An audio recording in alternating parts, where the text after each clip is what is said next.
Good morning guys. നമ്മൾ പലതരം work ചെയ്തിട്ടുള്ള ഒരു സീരീസ് ആണ് ഞാൻ പ്ലാൻ ചെയ്തത്. അതിലൊരു 2-3 വീഡിയോസ് നമ്മൾ പോസ്റ്റ് ചെയ്തു.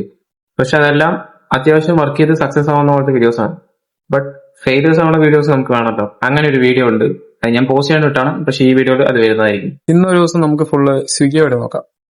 നമ്മള് സെറ്റ് ഓടി പേപ്പർ ഇടാൻ പോയി, അങ്ങനത്തെ കുറച്ച് പരിപാടിയൊക്കെ ചെയ്തു. അപ്പൊ നമുക്ക് ഒരു ദിവസം ഫുള്ള് സ്വിഗ്ഗി ഓടാം, എങ്ങനെ വരുമാനം. ബേസിക്കലി അത് പ്ലാൻ ചെയ്ത ദിവസം ഞങ്ങൾ പ്ലാൻ ചെയ്ത പോലെ ആയിരുന്നല്ലേ നടന്നുകൊണ്ടിരുന്നത്. ഭയങ്കര പ്രശ്നങ്ങളായിരുന്നു. ആദ്യത്തെ ഓർഡർ കിട്ടി, അത് എവിടെയെന്ന് നോക്കി അങ്ങോട്ട് ഇറങ്ങുമ്പോഴേക്കും ഞങ്ങൾക്ക് പലതും മിസ്സായി. രാവിലെ ഇറങ്ങാനുള്ള സമയം മാറിപ്പോയി, അങ്ങനെ പലതും. ലാസ്റ്റ് അത് രണ്ടും കൽപ്പിച്ച് ഞങ്ങൾ ആ ഓർഡർ എടുത്തു. ആ സാധനം കൊണ്ട് കൊടുത്ത് ഞങ്ങൾക്ക് 38 രൂപ ഫസ്റ്റ് ഓർഡർ തന്നെ കിട്ടി. ലാസ്റ്റ് അടുത്ത ഓർഡർ നോക്കി, അത് അത്യാവശ്യം ലോങ് ഉണ്ടായിരുന്നു. എങ്കിലും ഓക്കെ എന്ന് പറഞ്ഞ് അതിനും ഇറങ്ങി പുറപ്പെട്ട് മാക്സിമം ഞങ്ങൾ ഒരു 4 ഓർഡർ കംപ്ലീറ്റ് ആയി. അത് കംപ്ലീറ്റ് ആക്കി ഞങ്ങൾക്ക് ഏകദേശം 300 രൂപയാണ് ഏൺ ചെയ്യാൻ പറ്റിയത്. ബട്ട് അത് കഴിഞ്ഞ് ഞങ്ങൾ പരിപാടിയിലായി. പല സെക്ടറിൽ സ്വിഗ്ഗി ഓടുന്ന ഏട്ടന്മാർക്ക് എല്ലാവർക്കും സെയിം അനുഭവമായിരുന്നു. കുറെ പേരെ കണ്ടിട്ടുണ്ടായിരുന്നു. ലാസ്റ്റ് ഞങ്ങൾ ആ പ്ലാൻ അവിടെ ഡ്രോപ്പ് ചെയ്ത് തിരിച്ചു വരണ്ടാവും. സോ അതുകൊണ്ടാണ് ഞാൻ ആ വീഡിയോ പോസ്റ്റ് ചെയ്യേണ്ടിരുന്നത്. നിങ്ങളുടെ അഭിപ്രായം എന്താണെന്ന് കമന്റ് ചെയ്യുക. നമുക്ക് വേണമെങ്കിൽ ഒരു വീഡിയോ ഫസ്റ്റ് ഔട്ട് ചെയ്യാം. രാവിലെ തൊട്ട് വൈകുന്നേരം വരെ പോകുന്ന പോലെ ഒരു വീഡിയോ ഫുൾ ആയിട്ട് അപ്ലോഡ് ചെയ്യാം.